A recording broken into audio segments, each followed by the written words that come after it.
Hi, this is Duco. When you gotta shoot, shoot, don't talk.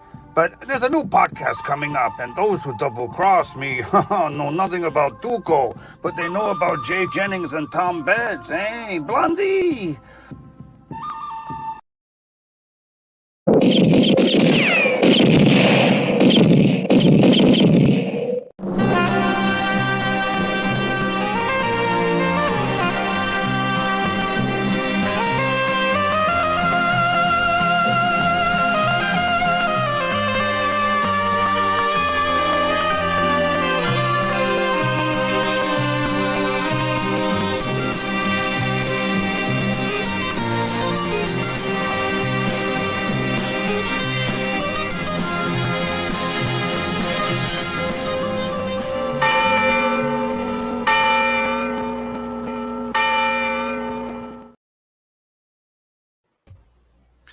Well, when the bell rings 3 times, Tom, you know it's time for Once Upon a Time in Spaghetti Westerns. Of course, I'm Jay Jennings and my co-host.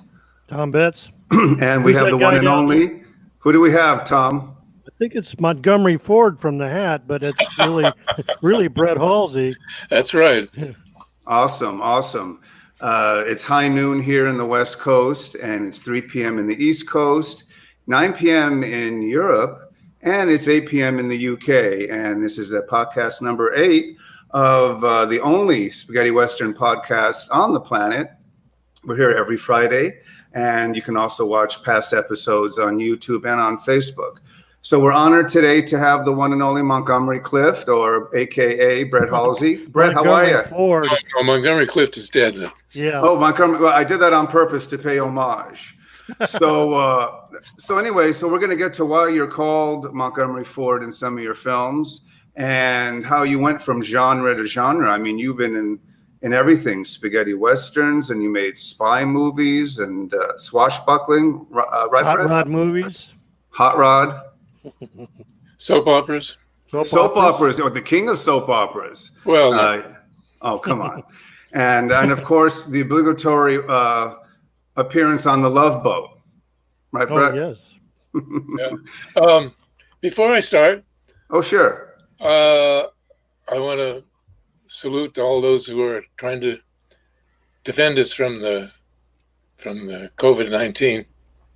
And I especially want to salute my daughter, Tracy, who is a nurse fighting on the front lines.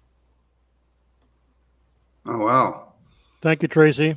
Yeah. Thank you so much for all that you do.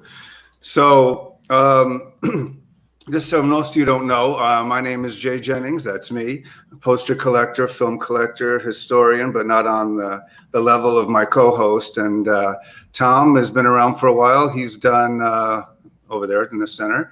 He's done Westerns all'Italiana and a blog and a Facebook page, and he guest appears as I guess an editor on lots of spaghetti Western stuff. And of course, we don't have to remind you about the one and only Brett Halsey there on the end. Hi, Brett.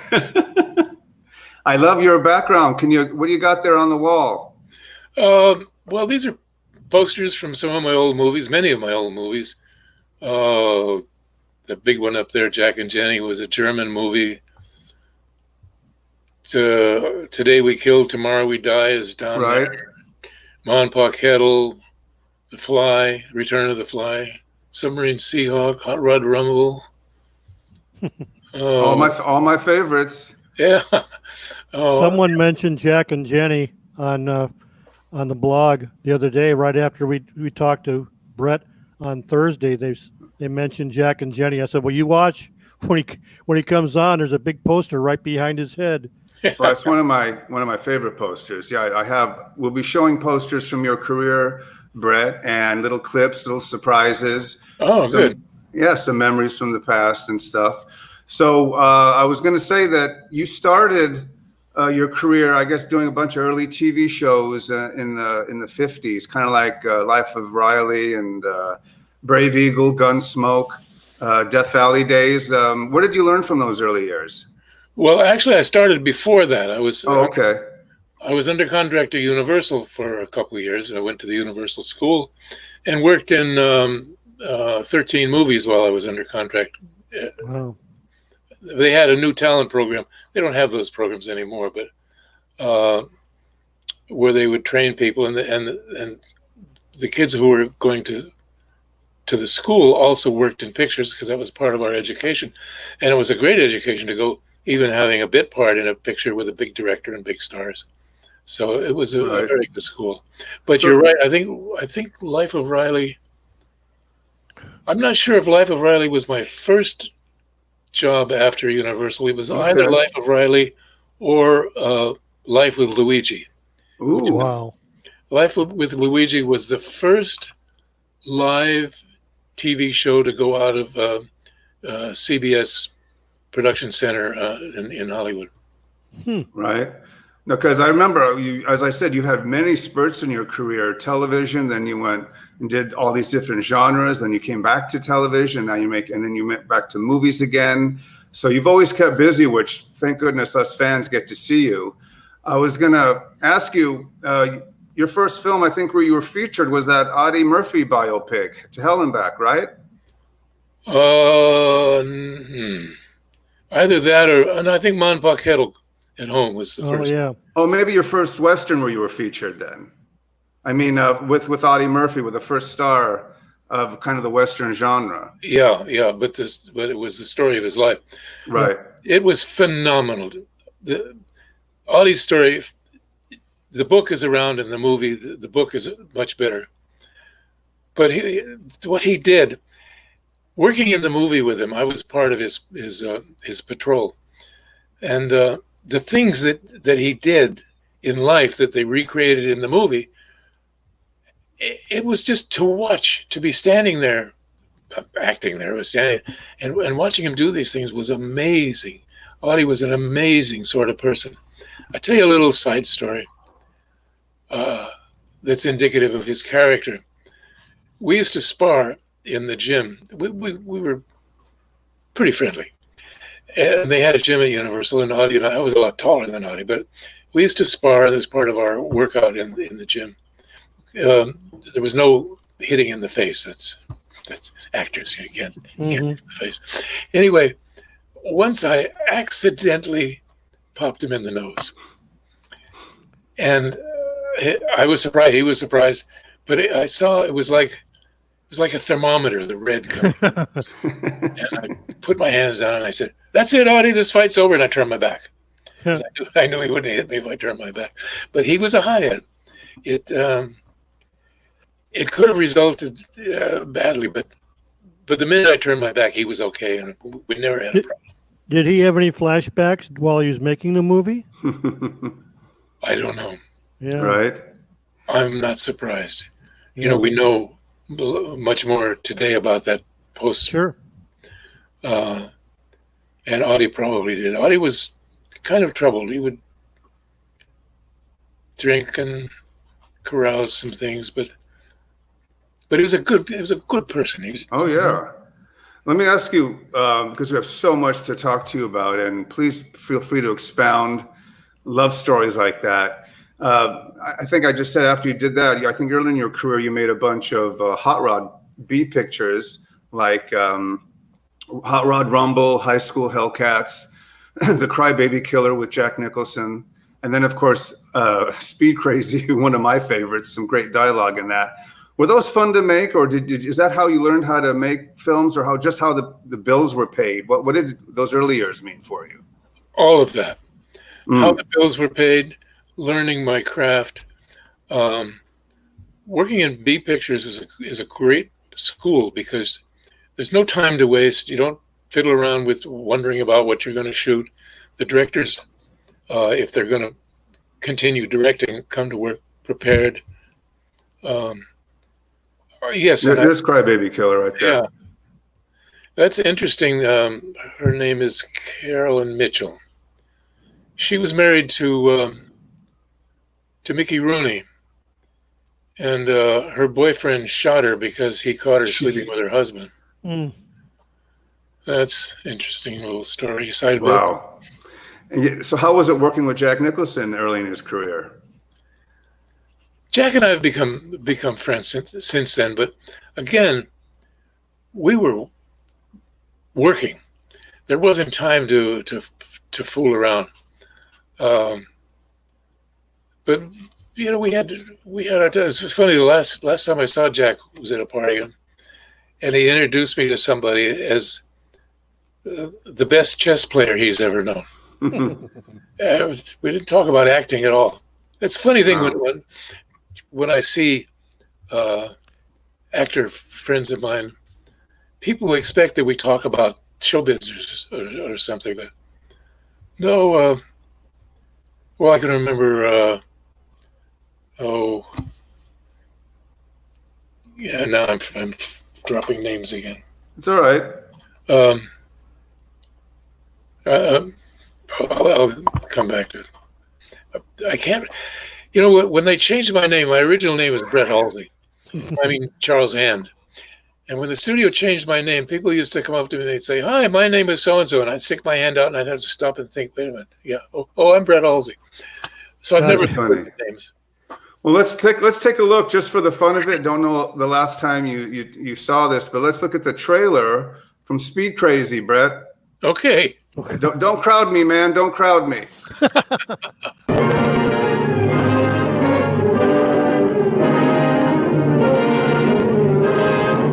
Keep away from him, Gina. He's bad news. It's written in big letters all over his face.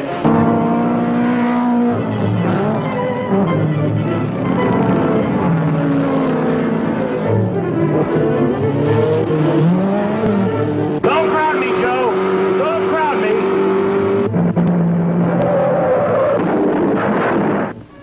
When I get behind that wheel, I'm the boss. You're going fast, see? If somebody crowds you, you push them back. Like a guy swats flies. I got the wind in my face, the wind in her hair. If you want to race, I'll be right there. Oh, watch a double line now, everything is fine. I'm speed crazy. Speed Crazy. It's the high-octane, fuel-injected, supercharged story of a thrill jockey roaring his way from town to town. It's funny you said that. I swat them like flies. Little did you know. I picked up on that too. Yeah. Oh, that's a hoot. Don't crowd me, Joe. You know, we'd shoot those pictures in 8 or 10 days. So it was really pop. But it was fun. Wow. It was fun. Those are good times.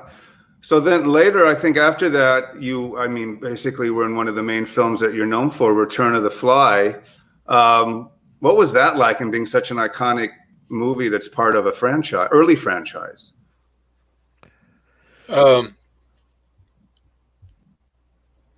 It was a real experience. I'll tell you how it started.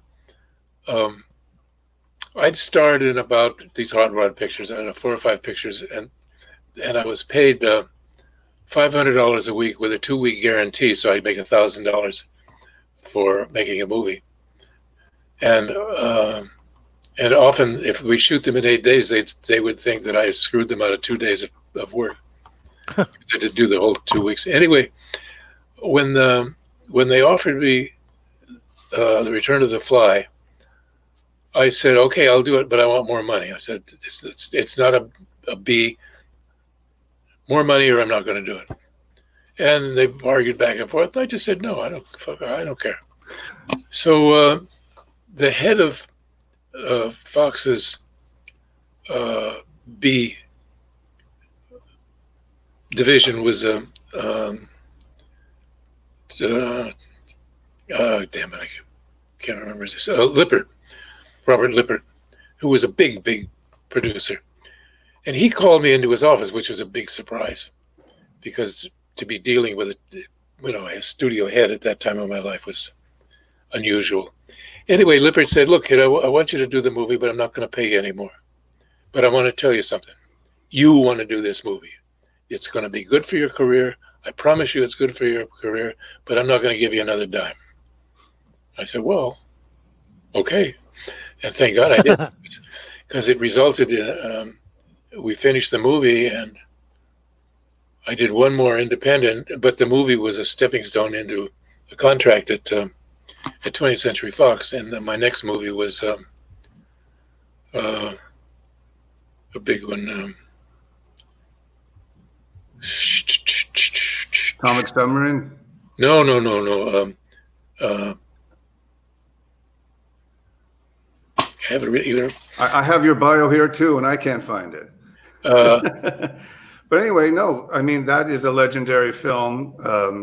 Of course, you on the head with the legs, classic.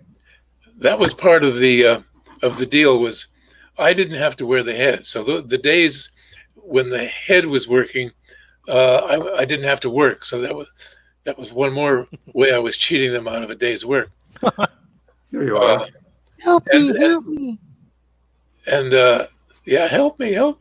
And, David Hedison, who was the Fly, was a very good friend. We were friends from before the Fly movies and right up until he died. But he wore the head. He felt that he couldn't really get into the character. If he wasn't wearing the head. Wow. I felt fine. I didn't wear that head. I didn't want to wear the head. It's a great film, part of the iconic films with Vincent Price. You worked with him again in Twice Told Tales. What do you remember about Vincent? Vincent's probably my favorite actor that I ever worked with. Nice man, giving, helping, mentoring. We became friends. We'd spent some time with he and his wife, and me and my wife in Mexico, and in Italy, he was there while I was living in Italy, and he advised me on some paintings to buy, which I did. I still have them. A wonderful man. Vincent was a wonderful man. Thank you. Same to you, Brett. I do a mean Vincent Price. I've been waiting for that, and finally I was able to do it. So, Tom, I think we have the trailer. Excuse me real quick. Henry Stanley says the film that Brett couldn't think of was Best of Everything. Best of Everything. Yeah. Thank you. That was a real experience. Shall I tell you a little something about that? Yeah, sure, of course. Go right to it. I worked with Hope Lang mainly, and I was supposed to marry her, but I had a better offer with a girl with more money, so I told her that I dumped her. I mean, that's the basic thing. Well, when I told her, we were standing in this living room, and when I told her, she slapped me. Well, I wasn't ready for a real slap. She knocked me over the sofa, onto the floor on the other side. So you were a stuntman too. Yeah, I wasn't ready for it. We got up. She was very apologetic, of course. You got stunt pay. Yeah, I should have. Right. But that was kind of interesting. It was a real interesting experience, especially after coming off the Bees, where, at lunchtime, if you're working in a bee picture, that means in 45 minutes, you better be in makeup, ready to go back to work. Right. In this picture, you got back to the set after an hour, and nobody was there. The director was still having lunch with a starlet in his room, and it was... Of course he was. Yeah. Great times. So let's take a look that you're featured in prominently, the trailer for Return of the Fly. Let's take a look. Okay.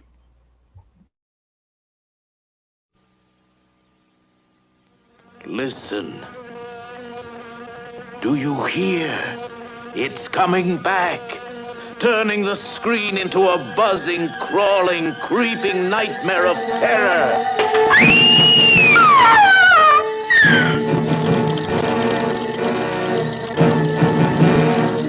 This is the son of the original Fly, daring to explore the forbidden science of transmigration that brought horrible death to his father. You look as if you've just seen a ghost, old man. It was the Fly.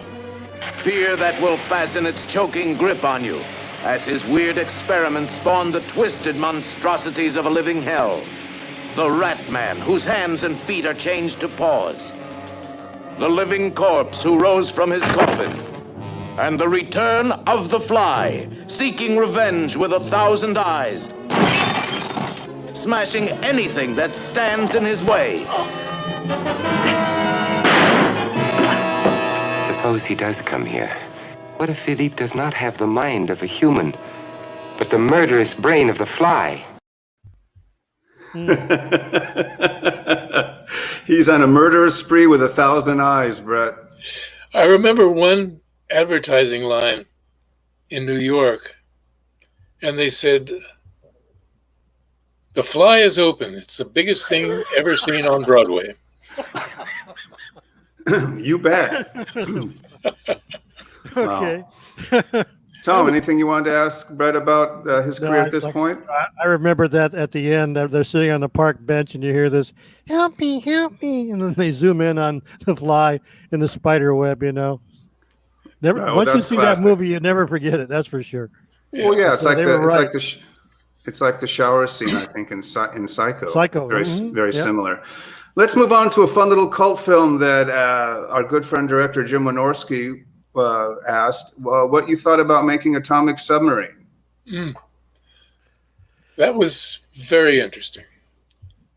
The director was fortunately a director who had come from the silence, and I think he was directed the Three Stooges a lot, things like that. We shot all the principal photography in 5 days. So again, there was no wasting of time. I guess not. But it was a good experience.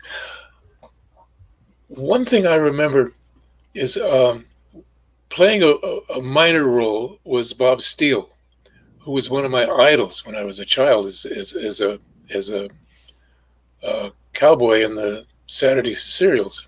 Right. So that's one of the things I remembered most fondly. I enjoyed the picture. I liked most of the people in it. It's fun. Roy Garrett wants to know, Return of the Fly, why did they film it in black and white since The Fly was filmed in color? The reason they gave was they thought it was more dramatic in black and white. The reason they didn't give is because it's cheaper than shooting it in color. Okay. No, it's fair enough. So, like from that point, after Atomic Submarine, Brett, I think you went in. You started making, introducing to more westerns. You were in the The Man from the Alamo, and Gunman's Walk, and Four Fast Guns. Four Fast Guns is a classic now. So, at the time, was that a genre that you wanted to continue doing, or because you enjoyed it so early in your career? Well, the first two, Man from Alamo, I was still a student at Universal, so I just had a bit in it. Interesting thing about that film, though, if you look at the cast credit, way down the list of all the uncredited actors, I think 3 or 4 of them ended up starring in TV series. Wow! So that was all a good school. The other one with what was it called? Four Fast Guns? No. Gunman's Walk. Gunman's Walk with Van Heflin and Tab Hunter. That was a real life experience because, again, I was one of the. It was a good job, and at that time in my career, whenever I could get a job, I wanted it because I needed it. Right. So I had a really small part, and one afternoon we're shooting out in the desert in Arizona, and Admiral Halsey comes rolling up in a Jeep with his daughter and his adjutant, and the people went nuts. The production people said, "What the hell is Admiral Halsey doing here? What?" And they said, "Well, he's come to have lunch with his nephew. He's my great uncle, not my director." So, who's his nephew? It's Brett Halsey. Who's Brett Halsey? So, anyway, we with the Cowboys, he came and he sat with the Cowboys, and we had the brass arranged a big fancy lunch, and he didn't want any part of it. All right. Yeah. That was my best. That was funny. Best recollection. Those before you actually, I think, moved on. I think 2 of your breakthrough films. I think with The Girl in Lover's Lane and then Jack and Jenny. Well, they're quite separate. The Girl in Lover's Lane. That was a good film. I liked that film. We had a good director, Charles Rondo. Good cast. And it turned out to be pretty good. I mean, it was another quickie. We shot in, I think we had 10 days. We had a very good photographer, Kronjaeger. Eddie Kronjaeger or Charles Kronjaeger. He had won an Academy Award or something, but he had trouble with alcohol, I think, earlier on. And so he was reduced to doing bees, but he was still a master. So I'm very proud of that picture. I always liked that picture. And then talk about, if you will, Jack and Jenny. Well, Jack and Jenny came later. Jack and Jenny came while I was living in Italy. Okay. It's hard to tell this story there. I have to clean this up a bit, but it's all right. I had a contract to do the picture, and we shot it in Berlin, and I went to Berlin. And meanwhile, the director was having a problem with the leading lady, and they both quit the picture. I'm really trying to clean this up because it's a big story. Anyway, in the end, they were a couple. She dumped him, and she did the picture, and they got a new director. So it was very, very dicey the first few days of shooting. But it turned out all right. And then we were supposed to go to Thailand to shoot, and they ran out of money or something, so they shot it on a set. Wasn't very good, that part of it. But it was a real experience. Being in Berlin at that time, I met my German wife while we were shooting that picture. Oh. She was starring in Annie Get Your Gun. It was a big production for Germany. Heidi Brühl. Mm-hmm. Yeah, she was a big star in Germany. And one of the things I remember especially, I would go over to East Germany, just kind of look around, which was really, it wasn't forbidden, but frowned upon. Mm-hmm. And I had a brand new American Thunderbird, and I drove over to East Berlin and I'd park it. And I just watched the people looking at my car. And that's funny, the East Germans never bothered me, but the Americans say, "What the hell are you doing over there?" I said, "Oh, just..." But and the one experience I remember, I was near Checkpoint Charlie, which was the entrance into between the West and the East. Mm-hmm. And this little old man came up to me and he says, "Are you an American?" And I said, "Yeah." He put his hand out and he said, "I just want to thank you, sir." And he turned and walked away because we did help them a lot. Right. So let's get to your next phase of your career, Brett, and that was in the 60s when you made a bunch of swashbuckling movies, such as The Seventh Sword, The Magnificent Adventurer, with director Ricardo Freda, and The Avenger of Venice. So for a time, you were associated, I guess, with that type of picture. Was that something you planned on, or you just got offered to play those parts? It's the reason I went to Italy. I just finished shooting my TV series at Fox, Follow the Sun. And I got this offer. Well, while I was shooting the series, I got an offer to go over to Italy. I couldn't do it. But it's like the same day the series was ended, I got this offer to go back and do a swashbuckler, which I had always wanted to do. I studied fencing at the YMCA in Hollywood. And it was just really fascinating. I think Stuart Granger, when he did Scaramouche, really inspired me to. He became. There you. Looks like those sword lessons paid off, Brett. There you are. Yeah, and I enjoyed it. The picture was a success. It was only one picture. Then I went back home, and they offered me a contract to do 3 more pictures if I went back. So I went back and did the 3, and then there was another one, and I stayed in Europe. Did you like the beard? Yeah, that's my beard. Yeah. And then you also made the Avenger of Venice. Yeah. With Gianna Maria Canale. She was married to Freda. So she worked in most of his pictures. Wow. Bert Nelson's the one holding me up. He was a good friend. Oh, yeah. Yeah. Good actor, good friend, good guy. I love especially the Avenger of Venice. It's very colorful. Looked like a bigger production than it was. Maybe, huh? They were all lavish. Yeah. They were all well designed. The costumes were all accurate. Everything was. They would be classed today, I guess, as sword and sandal. Yeah, but I mean, I'm trying to think between B and A. Yeah, maybe B plus. Right. Or A minus. They weren't big A's, but they were right marginal. And just as you did these swashbuckling films, you just jettisoned into a new genre, the spy detective phase, beginning with Spy in Your Eye. Yeah.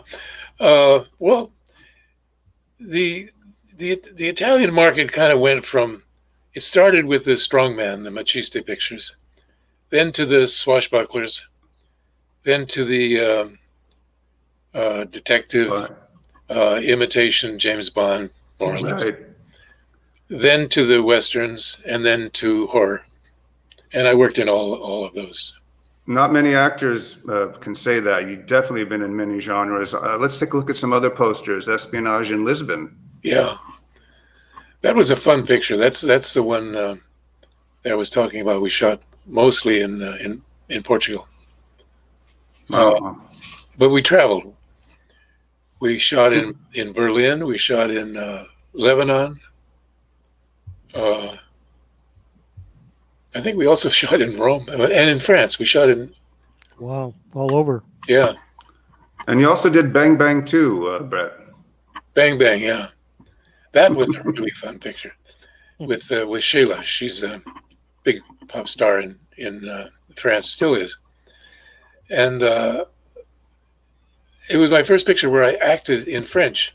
Now, I don't speak French, but it was a French picture, and so I got a tutor and studied, learned it. And one thing I was very proud of is they didn't dub me; they used my voice. Oh, that's cool. In the dubbing. So in my two pictures that I acted in French, it's my voice. Although I played a Canadian, I didn't play a Frenchman. I see. Let me ask you this while we're talking about the beginnings of your European career. What did you think when you went over there? And I know you've mentioned it before. You've got 5 different actors standing around. They're all speaking different languages. How did you adjust to that? That was a big adjustment. That was in my first picture. And we were shooting in Madrid. And there was this big scene, a court scene with the Pope or the King or something.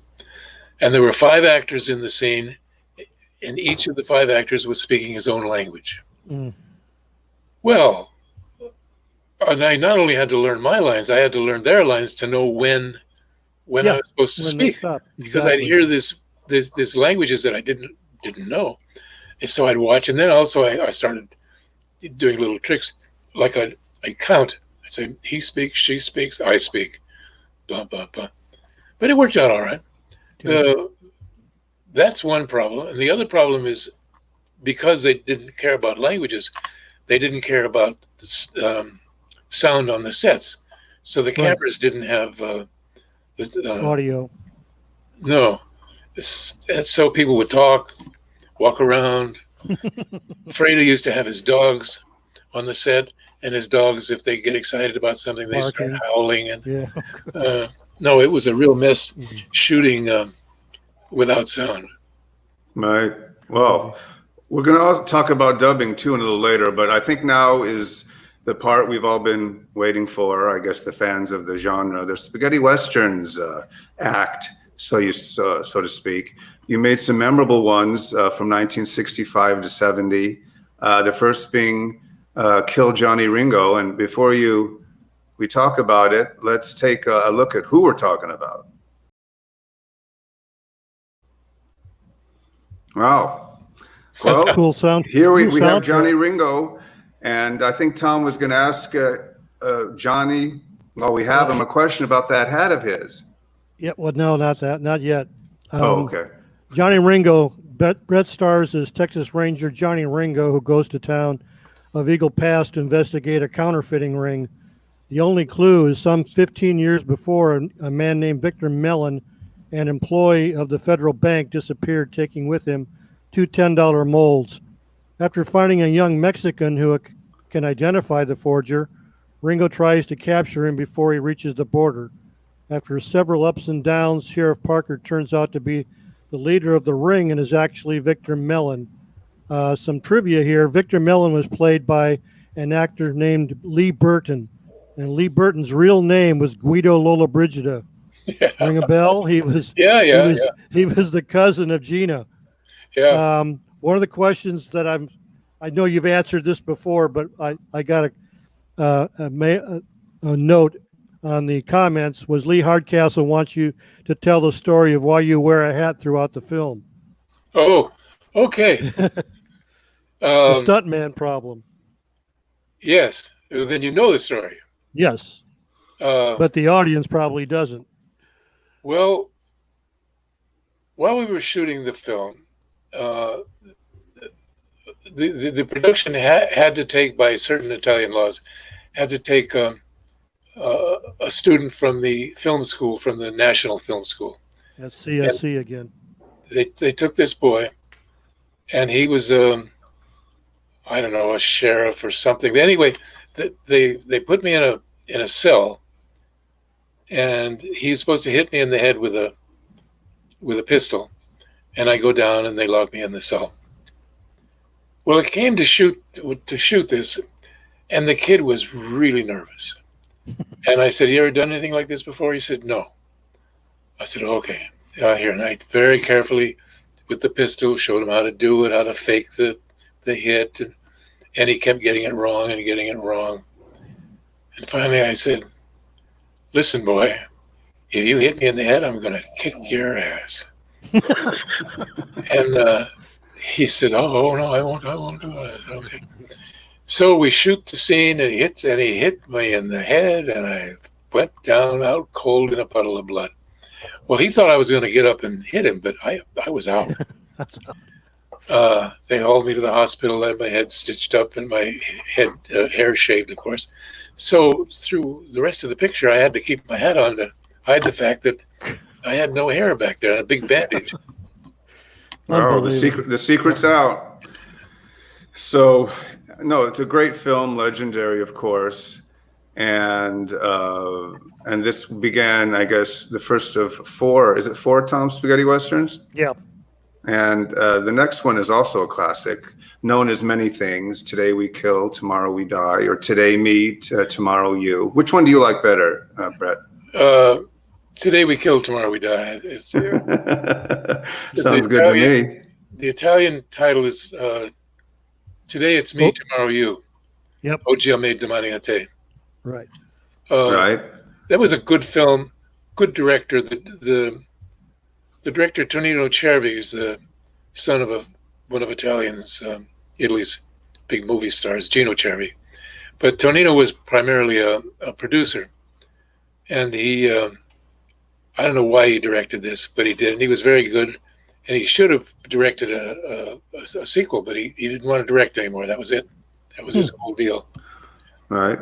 We have a question here that asks, what kind of involvement did Dario Argento have with Today It's Me, Tomorrow It's You?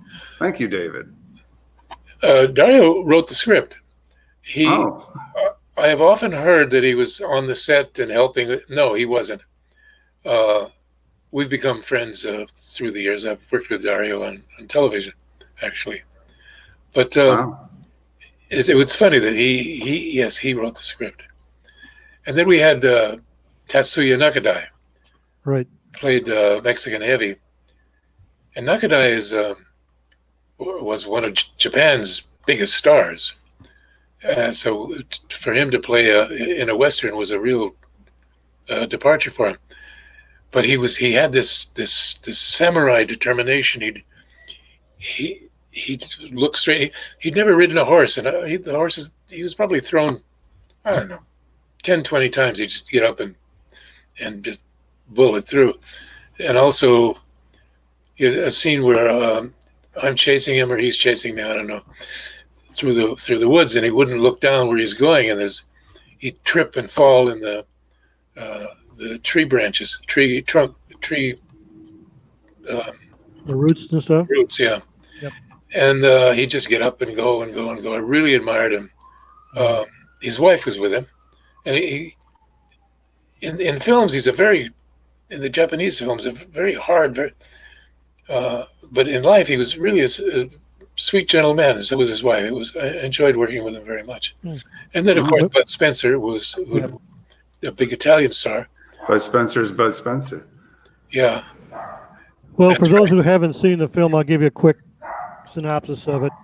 Brett plays a man called Bill Kiowa, who has just spent 5 years in prison because Elfago, which is Nakadai, killed his Indian wife, had him beaten, and left money bags in his house from an earlier robbery, and pins the robbery on Bill. So Bill, with plenty of time on his hands, plans his revenge, and having done his time, recruits 4 of the best gunmen around: O'Banion, which is Bud Spencer; Jeff Milton, which is Wade Preston; Bonnie Fox, played by Stanley Gordon, which is an Italian, his real name of Franco Borelli; and Colt Moran, which is William Berger. So he rounds these 5 guys up, and when Elfago and his gang rob a Wells Fargo coach, Bill and his men are hot on the trail in the hope of carrying out their plans for revenge. So that's the plot of the movie.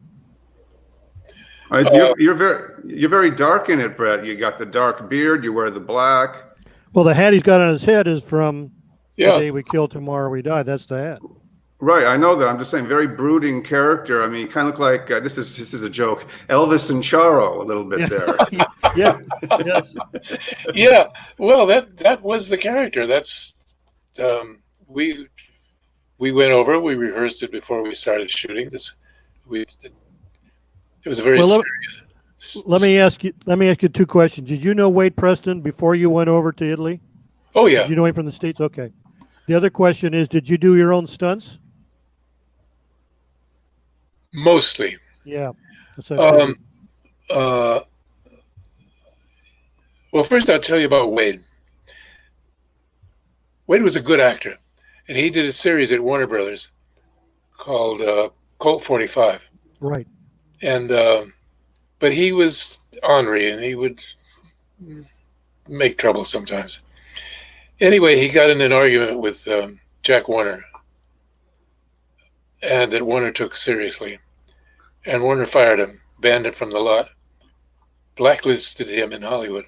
And Wade never, to my knowledge, worked in Hollywood again, even at Warner Brothers. When I was working on Dukes of Hazzard, I tried to get him a job in that, and even after Jack Warner was dead, Warners wouldn't hire him. Wow. So. Right. So let's. I think we have the trailer for that, Tom, if I'm not mistaken. Oh, good. I think it's the one. I have 2 trailers actually, because since it's one of my personal. I collect posters, Brett, so I have multiple posters of this film, especially the one, all you guys with the big hands. So. This one is the multiple gunshot trailer. There's another one too, the European version, but I like this one best.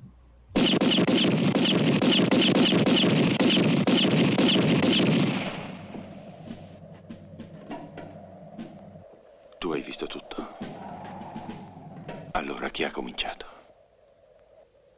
Che abbia cominciato non lo so, ma una cosa è certa. È stata la più bella sparatoria che io abbia mai visto. Il Kiowa. No, mi bastano 2 pallottole. Il Kiowa. Ti portiamo i saluti di un amico.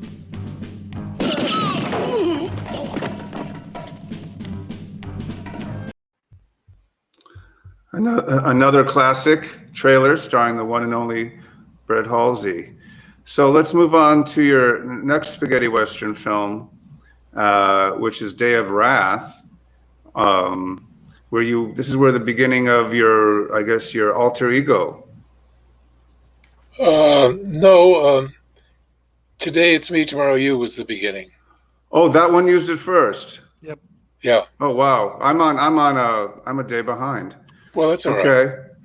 So we were going to ask the reasoning for. I was going to let Tom ask. Why, Well, Tom? I know the story, but Brett's got to tell everybody again why he used Montgomery Ford instead of Brett Halsey.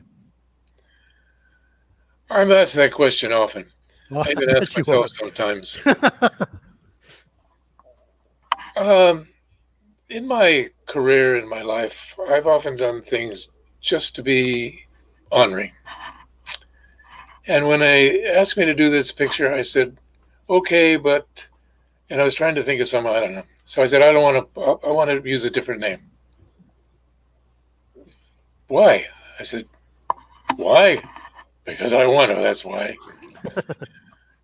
And I did, and it was probably one of the dumbest things I've ever done, because I'd hear from Hollywood, they'd say, oh, I hear you changed your name. I said, no, I didn't change my name. So that's why. I have no good reason. There is no good reason.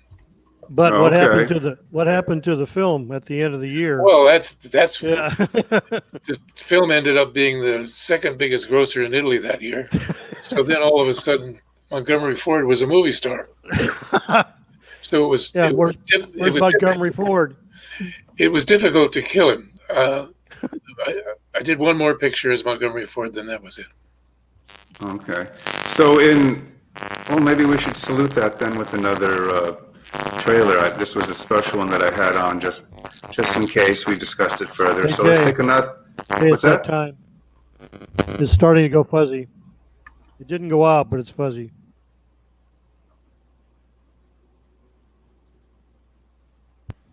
How about now? There you go. Oh, it's beautiful. Brett, you've been christened every show. I told you every show that my mic goes out at least once a show. Yeah. So let's hope that's it for now. So now let's take a look at an alternate trailer for Today We Kill, Tomorrow We Die. Some of the photography there is pretty artsy. It's very good. Very good, yeah. They assembled the best of everything that they could for that picture. Mm-hmm. From the writing to the photography to the direction. Well, while we're on this film, we better ask you about William Berger, because we're going to be asked. Why did you ask Brett about William Berger? Berger. Bill Berger was a really good actor and a good guy. Had drug problems. He and his wife were very open about using drugs, and the Italians would look the other way, but not totally. Mm-hmm. And it was a great tragedy. They were arrested while they were on vacation and put in prison, and he got out, but they kept her, and she was diabetic. She needed insulin. Right. But they wouldn't give it to her, and she died in prison. Sad story. It's really sad, and it hurt Bill. They had a daughter, a sweet girl. It was too bad. I don't know. Bill continued to work, but wasn't the happy guy that he had always been. Mm-hmm. Yeah, that's sad. Let's move on to your next spaghetti western, Wrath of God, which kind of has a cool little on-running thing through it where you leave a silver dollar next to all of your victims as you seek revenge, right, Brett? I don't remember. Is that right, Tom? Yeah, Brett plays Mike Barrett, who returns home in order to leave his gunfighter days behind him and settle down on a farm with his, I guess sometimes they say sweetheart, sometimes they say his wife, Jane, but things do not go as planned. He finds Jane murdered, and he's set upon by 7 killers who beat the hell out of him, steal his life savings of $10,000, all in $50 bills, and they leave him $7 left in a cabinet. So Mike vows to track down every man, paying them back with a solitary dollar and death for each killer. So every time he finds one of these guys, he disposes them and throws $1 down on him. And the problem is at the very end, he finds out that the leader of the gang is his best friend. It's sort of like a man called King. Right. I'd forgotten all that. Yeah, he looks. I mean, you wore the same costume basically as you did in Today We Kill, Tomorrow We Die. You had the beard, you had the hat, the dark cape. Yeah. Right. Different director. That was directed by Alberto Cardone, who was a very good. He was from Argentina. I did 2 films with him. Very inventive. I remember I had a fight with stuntman Franco Fantasia. Yep. And Fantasia was a great swordsman. Swordsman, yes. I think he was in the Olympics even. Wow. But Cardone wanted a crane for this shot. He wanted to shoot down on the fight. And he didn't have one, but he contacted the local. This was I think it was Almeria. He contacted the local fire department and got their ladder truck. Hook and ladder. Hook and ladder. So he ran the ladder all the way up, and then had the camera at the top of the ladder, and then shot down. It was very inventive. It was a good director, Cardone. Well, while we're on this movie, Jay, we better ask him because we've got one of the supporting actors coming up in a future show to do his review on him. Fernando Sancho. What can you tell us about Fernando? Right. He was a very nice man. He was fun. He was always smiling. He was Spanish, of course, and I don't think he spoke English. I don't remember him speaking English. So we didn't have much interplay. Gotcha. But he was fun to work with. I think I worked with him twice. I'm not sure, though. I think you did, yeah. Yeah, he's in the next one, too. Oh. $20,000 for 7. Yeah, he was in that one, too.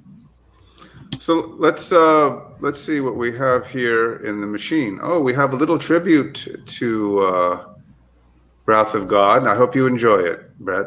Okay.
A little homage to Brett Halsey. That was Michel Lacarenza on the trumpet. He's the guy that Ennio used in the dollar films for the Yen duels. Oh. Did you ever meet him? No. Okay, someone asked if you ever met him. No.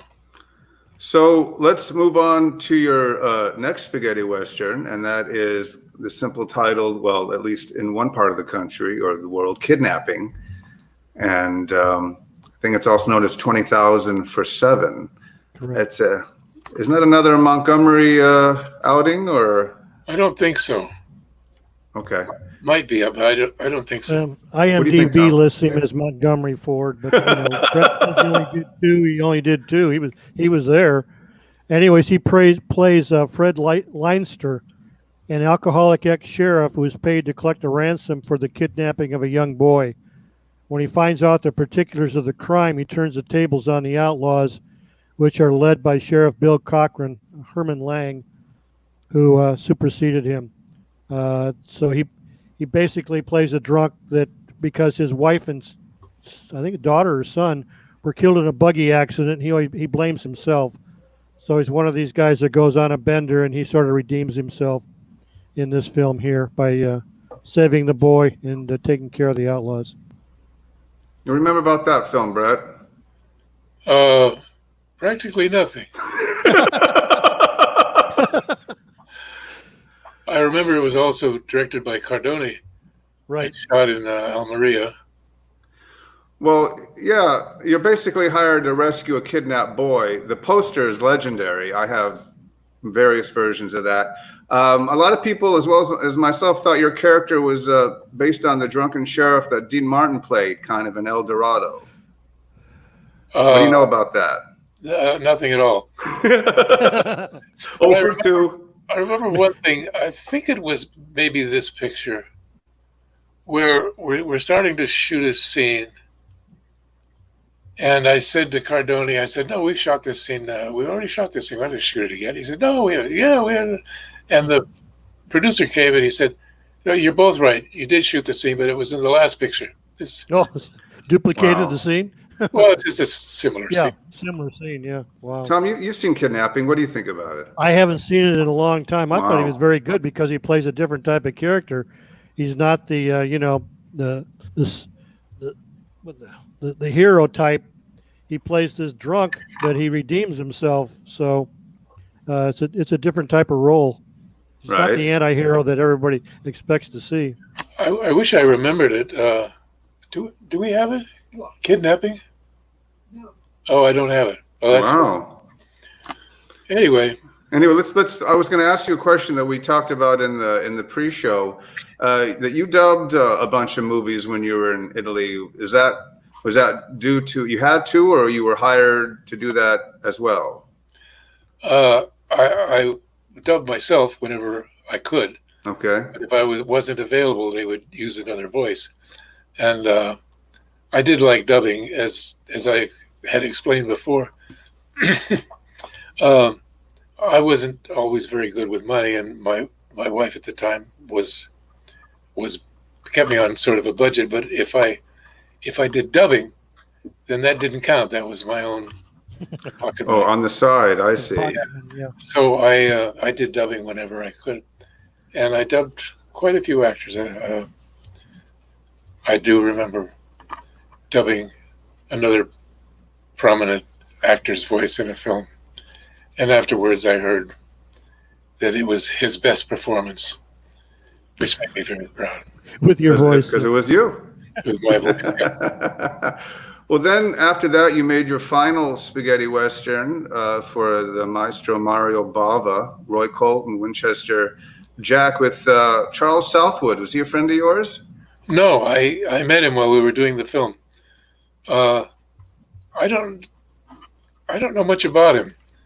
I don't know if I think I heard he did another film or maybe 2. I don't know. We didn't socialize at all.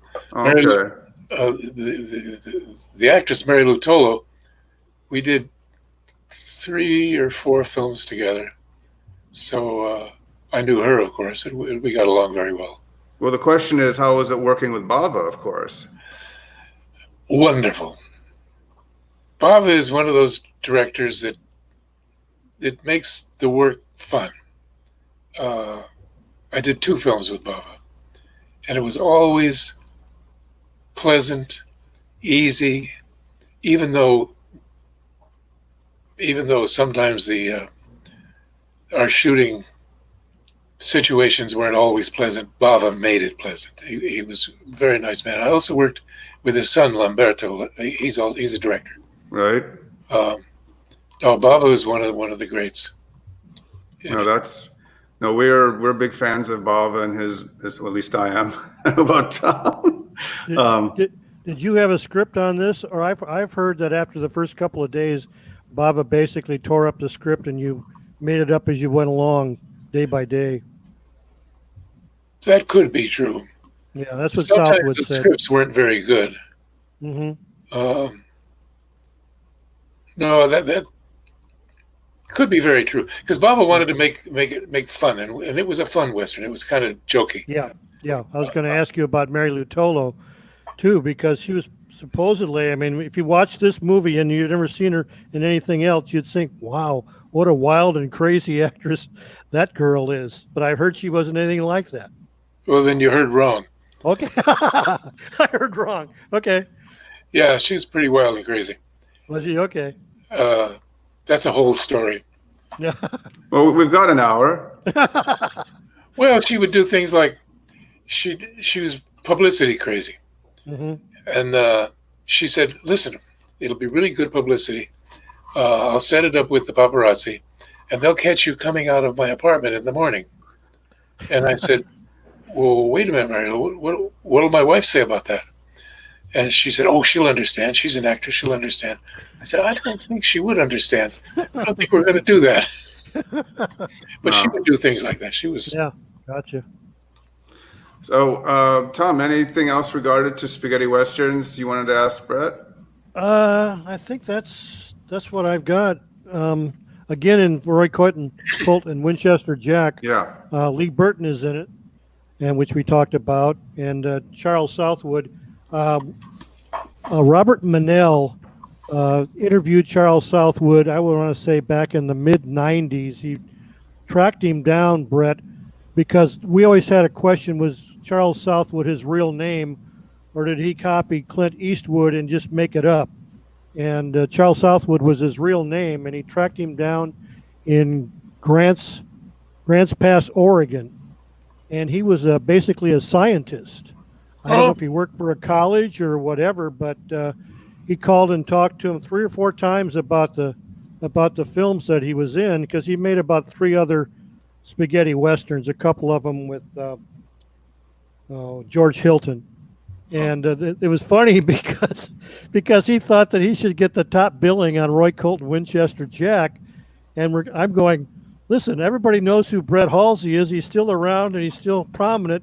No one's seen Charles Southwood in 40 years. I mean, why would he consider wanting top billing on a DVD or a video release? Right. But he passed away, I don't know, 7, 8 years ago now. All right. But yeah, amazing. Well, let's end the spaghetti western part of this with another trailer, and it's to Roy Colt itself. So here we go. Doing in there? I found myself a job. I'm on the way to the bank to make a deposit. Now, isn't that something? Why don't we divvy it up? You killed a driver. Now I've got to drive this damn thing myself.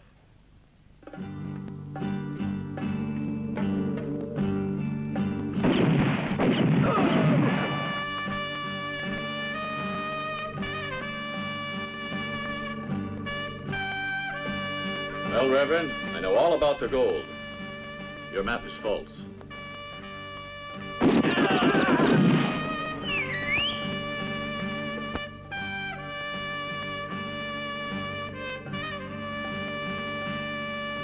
Hey, don't you know that's Winchester's woman? And so? So you don't touch her. You get on my nerves, Roy Colt. You might as well kill me, too. That may not be such a bad idea. Can't deny it's crossed my mind. Don't move. No.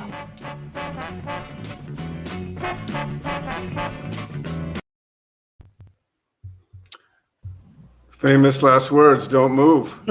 Well, that wasn't my voice. No. Wow. So I guess they dubbed someone else's voice on it. Still a fun trailer. Like the story I told you before, when it came time to dub the movies, if I was maybe in Spain or someplace else making another movie, if I wasn't available, they'd put another voice on it.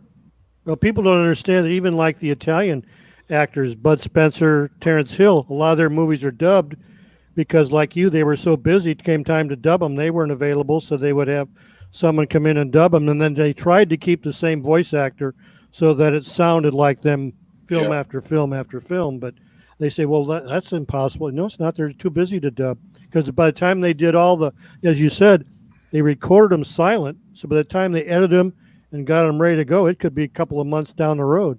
Yeah. With the dubbing, I remember I did a Italian TV show, and the director asked, he said, "You want to play it in English or Italian?" I said, "I don't care. I'd rather English, of course." He said, "Okay." And when I saw it on television, my Italian voice sounded exactly like me. If I didn't know that I didn't do it, it was me in Italian. If you were in another room and heard the voice, you'd have thought that was you on TV. Yeah. they were the masters. You asked about stuntmen earlier. Oh yeah. When it came to swordplay and that stuff, the Italians were untouchable. They were really great. Westerns, they weren't all that good. They didn't have the fight training that we had, that the Americans had. Mm-hmm. They didn't have the horse training. They'd get on a horse and kill themselves. Right. But the Americans, who had real horse training, I remember once there was a scene with Wade Preston and I were first shot in the picture. We're to ride out of shot and around the corner, outdoors, and it was icy. So everybody was watching to see these two American cowboys on a horse. Well, we rode out of shot, and then they were looking. We didn't come back. Well, pretty soon, here we come. We were walking back, leading the horses. And they said, "Why aren't you riding?" I said, "Are you crazy? With this ice, we're going to ride?" So we did. Not only would you get hurt, but you might hurt the horses too. Oh, yeah. All right. So I was going to move on from the spaghetti westerns because I wanted to actually encompass, a lot of what you did from the beginning. So it wasn't the end of anything at this point. You simply, I think, came back to America, and around the 70s, you just did a lot of television and guest appearances like The Love Boat and The Bionic Woman, right, Brett? Yeah. What was that like just being on a new show every week or month? Well, again, it was work. Right. And it was back to my origins because I had done television before and the B hot rod pictures.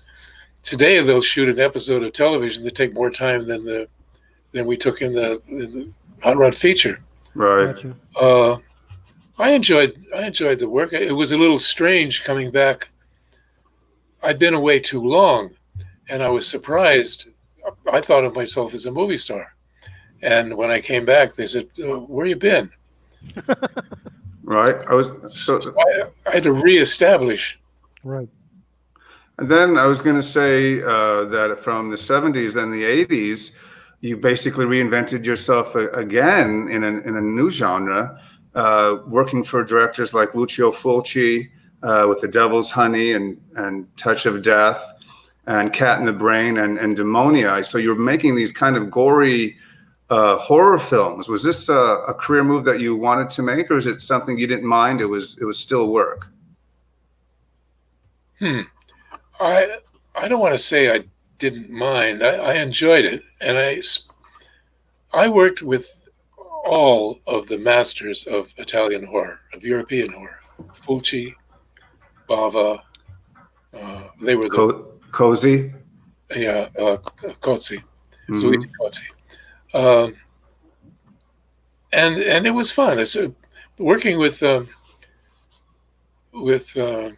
Bava was terrific. Of course, we didn't do horror, but I worked with him.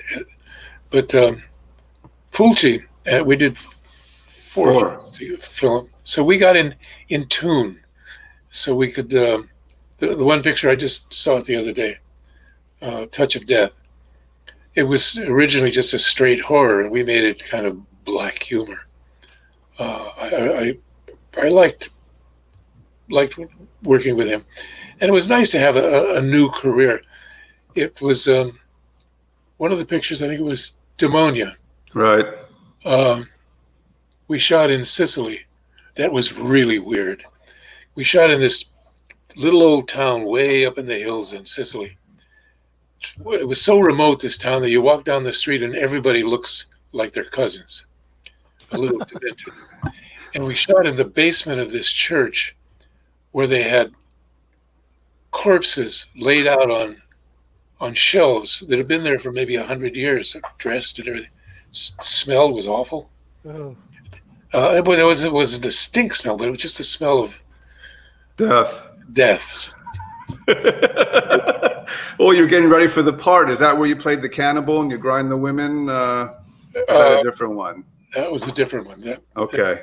I think you might have lost me on that. Tom knows I can't even look at a shot. When I get a shot or a vaccine, I can't look at my own blood.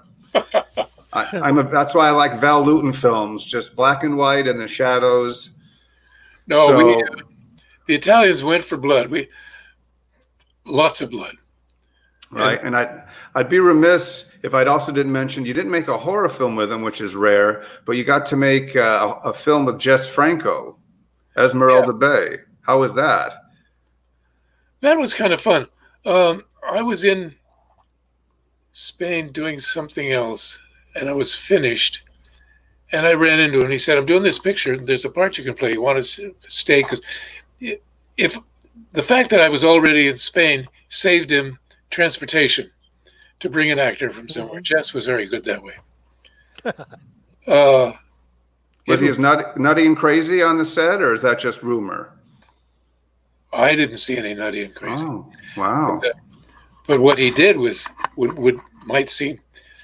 There was one shot. It was a big invasion force, and we had this on a beach, and they shot us on the beach, but no invasion force. I don't know how they did that. There was no back and forth. It was kind of crazy. The lead actor, he had a name, a family name. I don't know. That was kind of important in the business, but he couldn't act to save his life. Right. So we haven't heard from him again.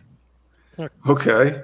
And then let's move on to, I guess, to another aspect of your film career, which could even be considered in present day. You kept busy in the 90s and the 2000s, appearing on TV and independent films like The Scarlet Worm and Risk Factor. So I guess you love acting and you'll keep doing it, huh, Brett? That's what I know. Right. I started acting as a child. Not professionally. Professionally, I started acting at Universal. One little story I want to tell you. Okay. Going back to those days. When I was, I guess, 8 or 9, we were living in Laurel Canyon, Laurel Canyon's a Hollywood place where movie stars live. And down the street lived my best friend. His name was Danny McLaughlin. And he called me one evening, and he said, "Guess what?" He said, "Dagwood's here, and he's having dinner with us." I said, Dagwood Bumstead, we're talking about, Blondie. Mm-hmm. Now, in my generation, they were as well known as, I don't know, Johnny Depp today. I said, "Dagwood's at your house?" I said, "You're crazy. He's not at your house." He said, "Yeah, he's here. We're having dinner." I said, "Don't give me that baloney." He said, "Yeah." I said, "Well, if Dag was really there, put him on the phone." "Well, I don't know." "Well, okay." Pretty soon, voice comes on the phone. "Hi." I says, "Are you Dagwood?" He said, "Yeah." I said, "I don't know. If you're really Dagwood, let me hear you yell Blondie." He said, then I heard Blondie, which was his signature. I said, "My God, it's really Dagwood." Now, being the clever little kid I was, I said, "Well, okay, I think I believe you now, but if you're really Dagwood, leave me a pass so I can come to see the show." And he did. And we went to see, they had audiences at the radio shows in those days. And afterwards, he took me up on stage and introduced me to Blondie and Mr. Dithers. And that was one of my real early Hollywood experiences. Cool. Oh, that is awesome. And I guess now, Tom, Brett, you want to talk about your career as a novelist or writer? Oh, yeah. Well, Well, we talked about, asked him about this the other day, but he can say it again. I asked him about Magnificent Strangers, whether it was if he had ever written anything before that, either book-wise or whatever, and you said? Well, rewriting scripts. Right. I did a lot of that. I wrote some ideas for TV before I went over to Europe. I had it in the back of my something. Mm-hmm. But when the acting kind of slowed down, I got a little old to play leading man with a sword, I started collecting stories about what was going on in Rome. To make the long story short, I had all these stories in my head, and I thought someday I'll write a book about it. And as you all know, that every actor you've ever heard of is going to write a book someday. Sure. So I came back to Hollywood, and I had lunch with a writer friend of mine who had been writing on my series, Follow the Sun. And he said, that's a good story. You should write it. And I said, yeah. He said, let me introduce you to the head of Bantam out here and tell the story to him. He did. I told him the story. Charles Block, wonderful editor. And he said, that's pretty good. Write something. Write a synopsis. So I did. And I gave it to him. And a few weeks later, just by chance, the president of Bantam had come out from New York. And they set up a meeting, and I had a meeting with the president of Bantam. And he liked the story, too. He said, yeah, but all you actors, you think you're going to write, la, la, la, la. He said, all right, give me some chapters. So I wrote 3 or 4 chapters. They bought the book, gave me a contract with a big advance. The contract said if I didn't deliver the book in such and such a time, I had to give the advance back. Well, from that moment, I became a professional author because there's no way I would give that money back. And the book has had a pretty good success. It's been optioned for the movies 3 times. And paid well. Yep.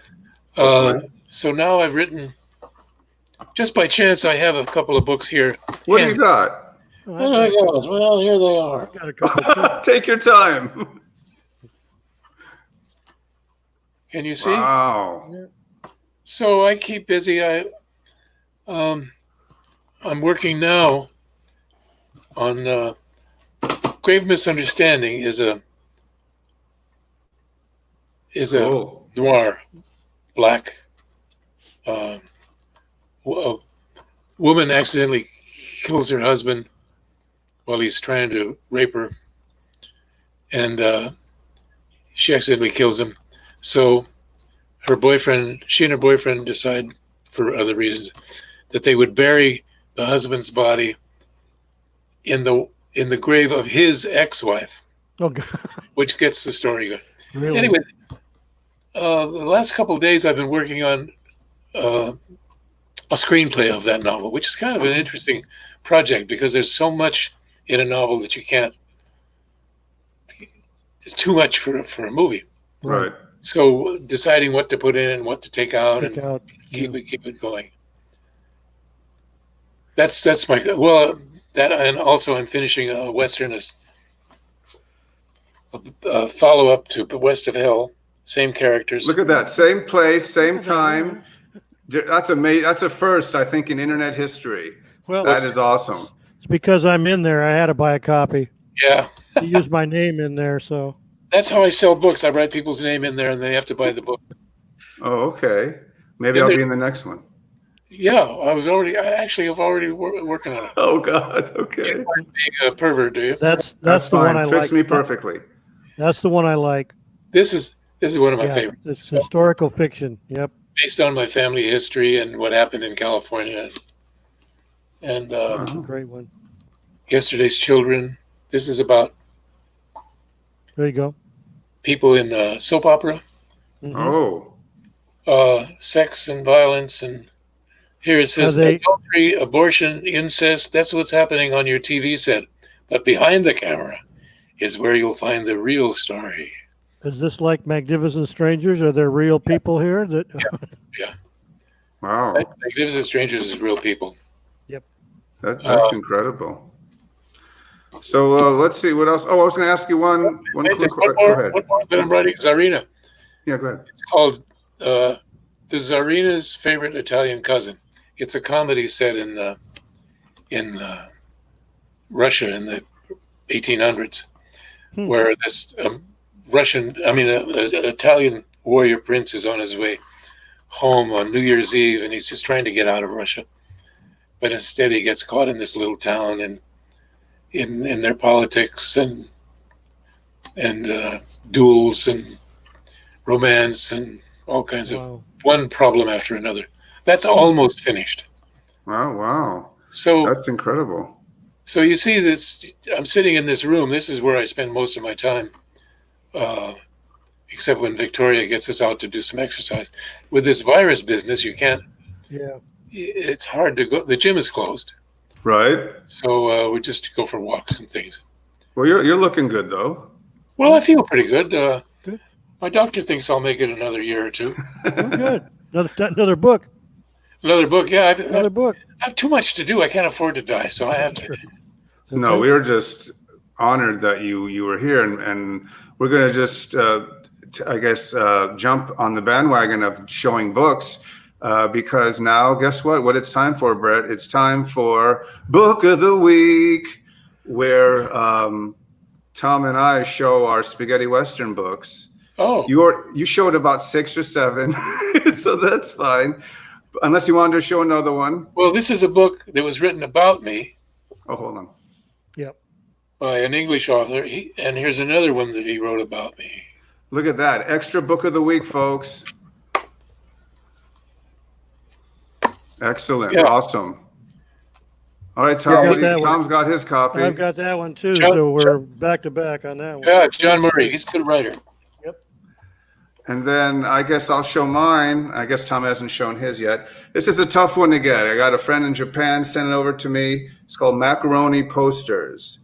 And to me, it's right up there with the Westerns, all Italiano books. I don't know if I could even, it's got color poster after color poster in here. And it's a tough book to get. Macaroni Posters, if you can find it on eBay or anywhere else, grab it.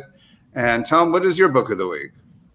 My book of the week is Marco Giusti's Dictionary del Western Italiano. Now, there's no pictures in this, and it's in Italian, but it's a list of all the spaghetti westerns. So, again, cast lists and stuff like that. I use that as like an encyclopedia.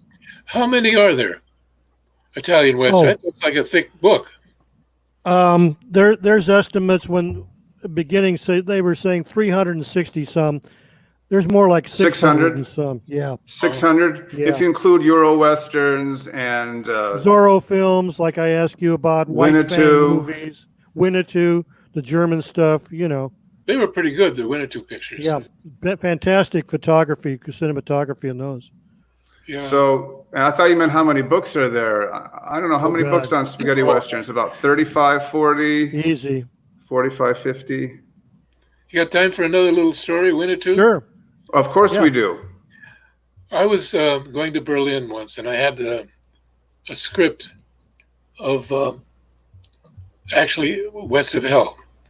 Mm-hmm. It was a script before it was a book, but anyway, I had the script in German on the seat next to me in the car. So as I drive up to the Vopos, the East Berlin police, which were really tough, this tough little cop checked my car over. They checked with mirrors underneath to see that I didn't have I don't know what. And he saw the script on the seat next to me, and he had this long baton that he used to point things. And he reached in and he pointed at it, and he made a gesture to show me this. So I brought it up, and the German title was Jenseits von Hölle, which means West of Hell. He thought it was West of Hell, East and West Germany. Oh, gee. And my German says, no, it's Western Cowboy, Texas. And he said, no. And then I said, Winnetou, Cowboy. And he smiled. He said, oh, Wilde West, Wild West. I said, yeah. And he smiled again. And he said, okay, goodbye. And yeah. Who knew the Winnetou would get you through the day? They're raised on Winnetou like we're raised on Tom Sawyer and Huckleberry Finn. Right. They know. Right. And I guess, Tom, it's Brett, if you'll join us, it's time for Tom's weekly news, which I think begins with a sad story in the news that happened early this week. Well, real quick, I'm going to mention this will be the last time, hopefully. This thing keeps raising its ugly head. I mentioned last week that it was available the end of June. Well, it's been recalled once again. All the back orders and early orders have been shipped out, but there's no more copies coming. So if you haven't ordered it by now, you're not going to get it, and you probably never see it again. So that's the end of the Django DVD. Well, that's terrible. Well, no time. Let's make the announcement. Well, the bad news of the week is, as we all heard, composer Ennio Morricone died in Rome, Italy on July 6th. He was 91. Born in Rome on November 10th, 1927, he scored more than 500 films, 7 for Sergio Leone alone. Morricone won 2 Oscars, got screwed out of at least 5. He also won 3 Grammy Awards, 4 Golden Globes, 6 BAFTAs, 10 David D. Donatello, 11 Silver Ribbons, 2 European Film Awards, a Golden Lion for Lifetime Achievement, and a Polar Music Prize. In 2017, he received the honor of Knight of the Grand Cross of the Order of Merit of the Italian Republic.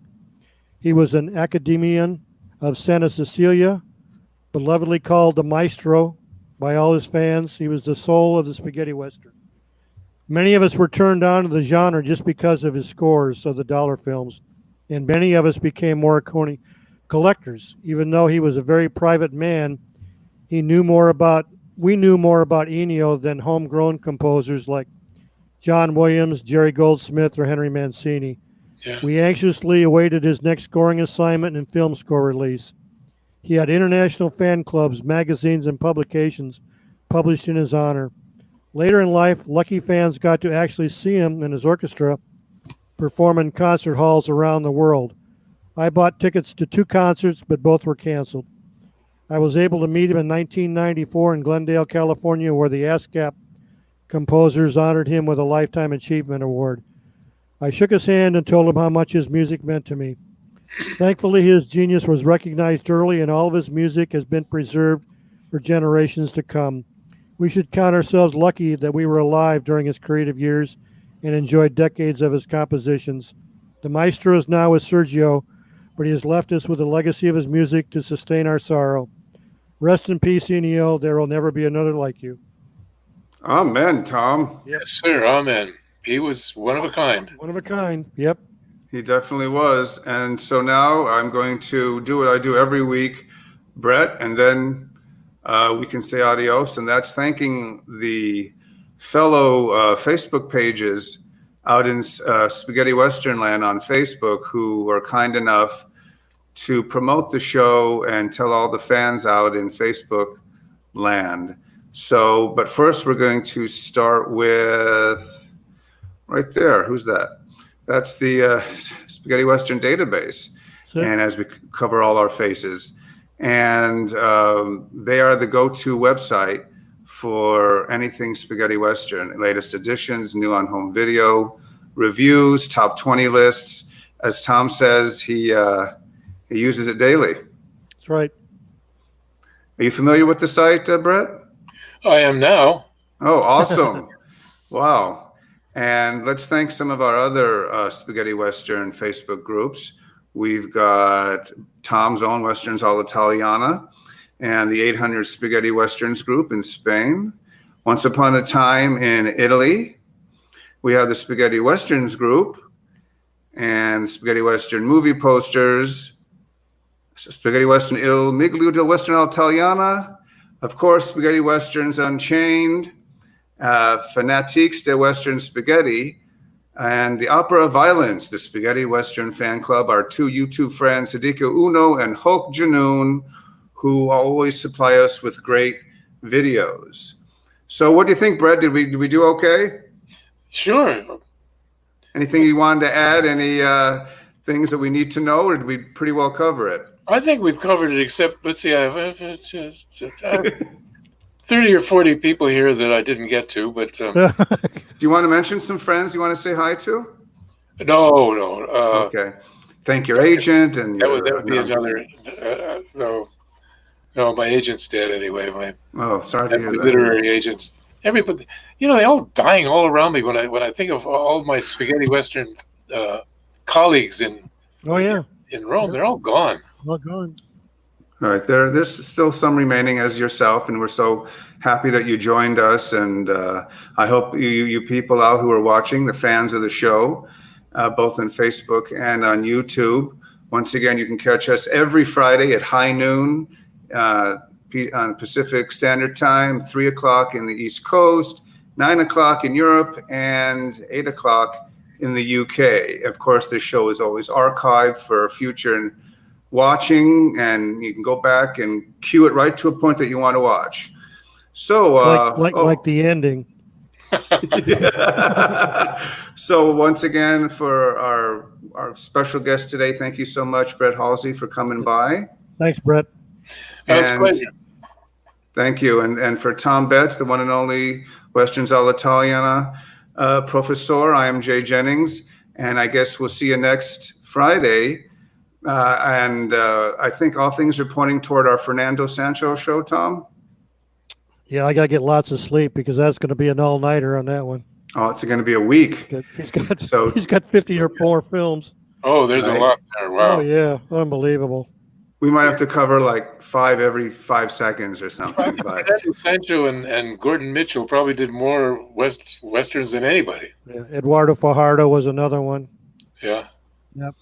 So once again, thanks, Brett Halsey. Tom, we say hasta la vista or adios, amigos. Adios. Thank you. Arrivederci. Arrivederci. We'll see you next week on Once Upon a Time in Spaghetti Westerns.